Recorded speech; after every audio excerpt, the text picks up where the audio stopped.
A dimly lit laboratory. Glass flasks simmer with strange colors. Test tubes glow faintly under the flicker of a single bulb. Scattered across the desk, handwritten notes, sketches of cells, formulas that could change lives.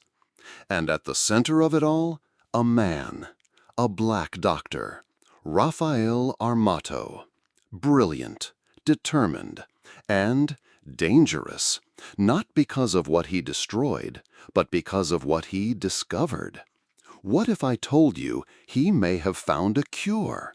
A breakthrough medicine in a world riddled with disease, a discovery that could save millions. But then he disappeared. No final lecture, no preserved journals, no Nobel Prize. Just whispers, rumors of stolen research, conspiracies of pharmaceutical giants, suspicions of colonial authorities who feared his influence. Why? Was he silenced because his cure threatened profits? Was he erased because his voice, an African voice, was too powerful, too undeniable? Or did he vanish simply because history was never written for men like him? We see flashes. Armato lecturing in packed halls across Europe, audiences stunned by his intellect, newspapers hailing him as Africa's scientist, and in the same breath, letters of warning, critics sharpening knives, enemies watching. He stood on the edge of greatness, but greatness often comes at a cost. This is not just the story of one man. It is the story of medicine and empire, of discovery and erasure, of a cure that may have existed, and a disappearance that still haunts us. The real question is not just what did Rafael Armato discover, but who wanted him forgotten. This is the story of brilliance, of betrayal, and of a vanishing still cloaked in mystery. And it begins now. Imagine a world divided by empire. The early 20th century. Africa carved up by colonial powers. Europe sitting on thrones built from stolen wealth. And in this world, science was not neutral. Medicine was not just about healing. It was about power. Colonial governments decided who lived and who died, which diseases were treated, and which were allowed to spread. In villages across West Africa, entire communities were crippled by sickness. Yaws, sleeping sickness, malaria, diseases that scarred the skin, ravaged the body, and killed slowly. Millions suffered. Millions more lived in fear. But the medical establishment? It wasn't in a rush to cure them. Why would it be? Illness kept colonies dependent. Treatment meant profit, controlled by European labs, European patents, European universities. The image of the benevolent white doctor was propaganda, while black physicians were locked out of recognition, dismissed as unqualified, starved of funding, pushed to the margins of their own people's survival. To be a black doctor in this era was to live under a double shadow, the shadow of disease and the shadow of empire. Every time a black scientist made progress, the establishment demanded more proof. And when that proof came, it was buried, ignored, or quietly stolen. Colonial medicine was not just about saving lives. It was about control. And so the thought that a black man from a colonized nation might not only practice medicine, but discover a cure that rivaled the greatest European minds was almost unthinkable. The system was not built for him. The system was built against him. And yet, in this hostile world, a man emerged. He refused to bow. He refused to wait for permission. He carried his knowledge across continents, lecturing in Europe, healing in Africa, searching for answers that the world told him he was never supposed to find. His name was Raphael Armato, a man who dared to challenge the impossible. But with every discovery, with every step toward a breakthrough, he moved closer to a dangerous line. Because if he truly had found a cure, the question wasn't just what would it mean for medicine. The question was, who would try to stop him? Colonial West Africa, a world where a child's future was written before he could even speak. Born into a system designed to keep him small, poor, dependent, silent. But Raphael Armato was not born to be silent. From a young age, his brilliance was undeniable. He asked questions no one expected. He devoured books when others thought Africans could not read. He dreamed beyond the borders empire had drawn around him. Imagine being told your entire life that your people were meant to serve, not to lead, to labor, not to learn, to obey, not to question. And then, defying it all. Armato won scholarships. He fought his way into classrooms in Europe, thousands of miles from home, where every step he took was a reminder, you do not belong here. Lecture halls filled with young white men in crisp coats. He entered in worn shoes, carrying the weight of an entire continent on his shoulders. Professors doubted him. Students mocked him. The system was built to make him quit. But Armato did not quit. He studied harder. He worked longer. Every insult, every sneer, every whispered impossible, he turned into fuel. In laboratories, he outperformed the very men who ridiculed him. In examinations, he surpassed expectations that were set low on purpose. And with every victory, the walls around him cracked. Still, racism followed him everywhere. His ideas were questioned not because they were wrong, but because they came from him. A man from Africa, a man they refused to see as equal. But Armato's genius could not be ignored forever. He began to publish. He began to speak. Audiences in Europe were stunned by the sharpness of his mind, the fire in his words, the clarity of his vision. And yet, with every step forward came another obstacle. The deeper he pushed into medicine, the more resistance he faced. Doors slammed shut, funds withheld, recognition denied. But he did not stop. Because Armato believed knowledge was not just for the privileged few. It was for the sick child in a remote village, for the mother fighting fever in the night, for the countless Africans dying from diseases Europe had the power but not the will to cure. Every day, every lecture, every experiment was a battle against poverty, against doubt, against the very system designed to erase him. But slowly the tide began to shift. His name appeared in journals. Invitations came to lecture in front of elite audiences. A murmur spread. This man from Africa was not just a doctor. He was a force. And soon his discoveries would prove impossible to ignore. This version builds Armato's origin story like a hero's journey, heavy with emotion, injustice, and persistence, ending on a suspenseful promise that his scientific breakthroughs are coming. A village in West Africa, the air thick with heat, children crying from fevers, men and women with skin scarred by yaws, bodies weakened by sleeping sickness. For generations, these diseases devoured entire communities. And then, a doctor arrived. Raphael Armato. He did not come with the arrogance of empire.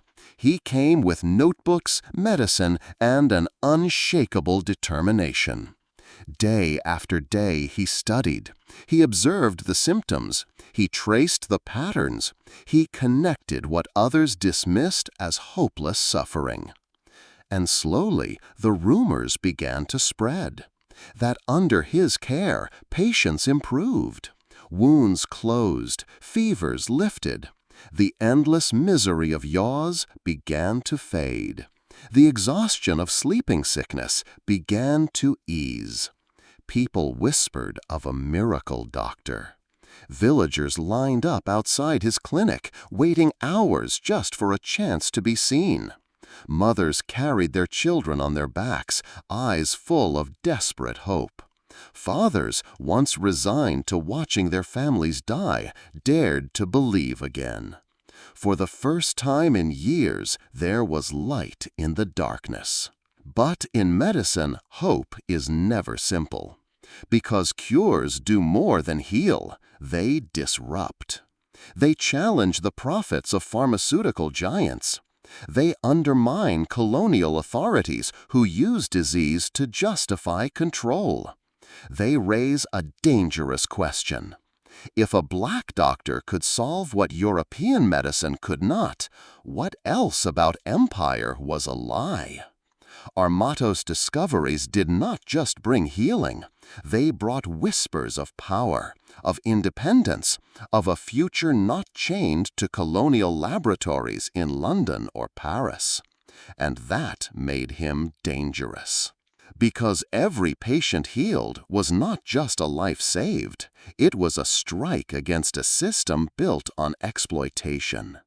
So while villagers called him savior, others began to call him threat.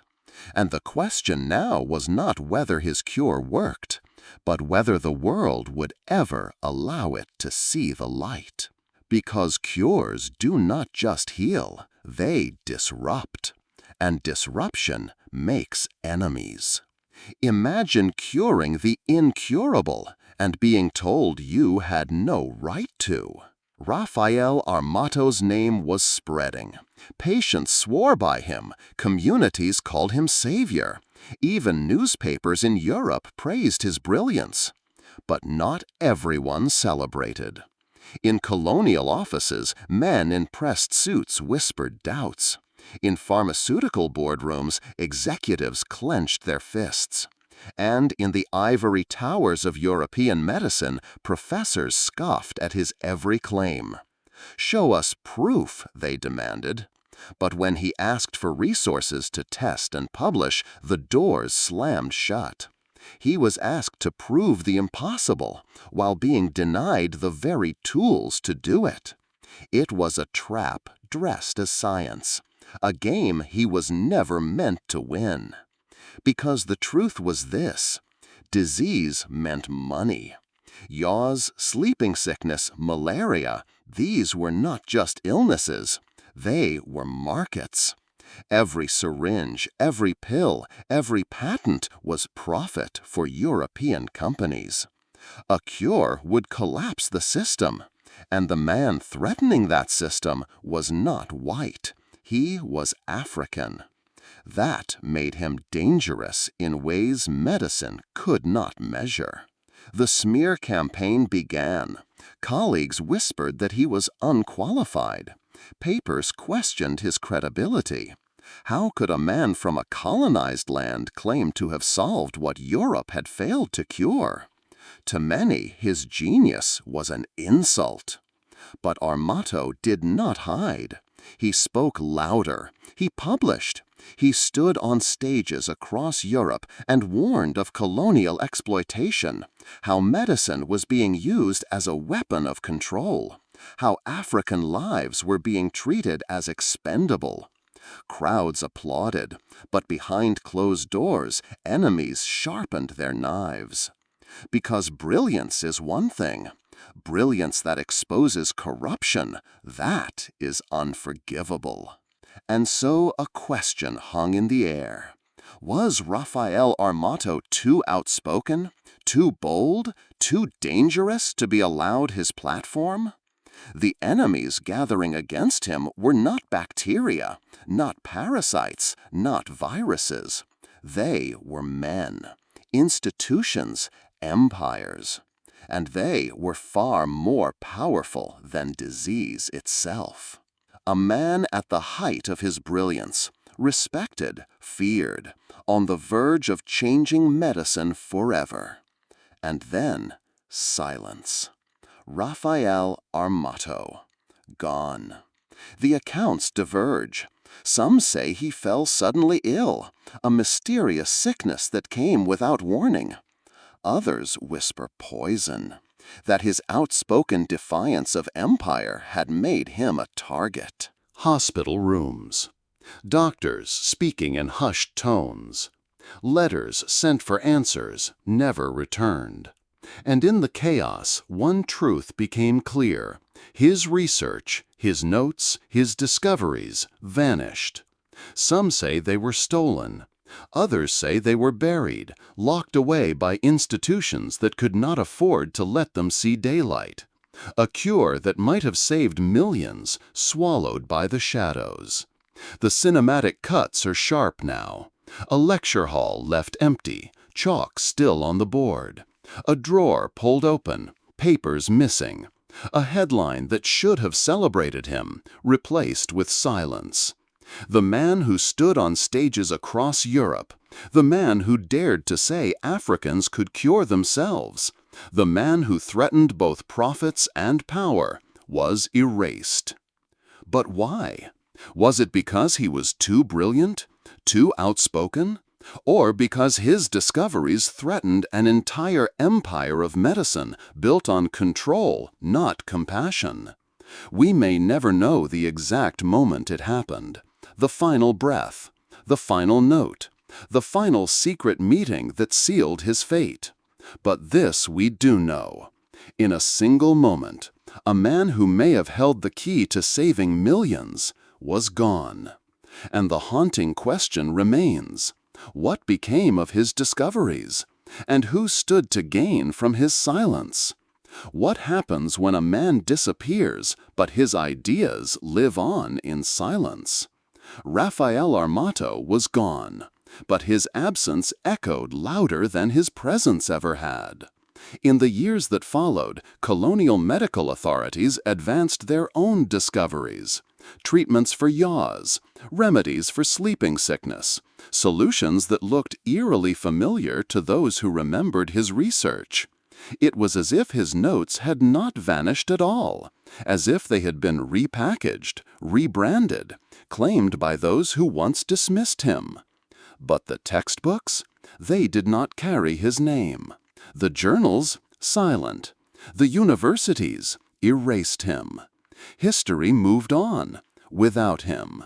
A man who might have saved millions was reduced to a footnote, then forgotten entirely. And yet, in villages across Africa, the memory lingered. Stories whispered of the miracle doctor, the man who cared when no one else would, the man who dreamed of a healthier Africa, free from the chains of colonial medicine. But dreams are fragile things. His dream was buried under the weight of empire, greed, and fear. Buried so deep that decades later, few even knew his name. Still, erasure cannot kill a legacy, because silence creates its own questions, and questions demand answers. What if the cures credited to others were truly his? What if his disappearance was no accident at all? What if the world we live in today carries scars of discoveries stolen, suppressed, or erased? Raphael Armato's story lingers. It lingers because injustice cannot bury truth forever. It lingers because memory is rebellion. And it lingers because one man's brilliance, even when erased, still casts a shadow too large to hide. He dreamed of a healthier Africa, and that dream, though buried, refuses to die. Yet the haunting question remains. What else has history erased? A man who may have held the key to saving millions, erased. A discovery that could have rewritten medical history, buried. A voice that should have echoed through the centuries, silenced. Raphael Armato's story is not just history. It is a warning. Because in a war against disease, the most powerful cure is not always medicine. It is truth. Truth about who gets credit. Truth about whose voices are heard. Truth about whose discoveries survive and whose are stolen.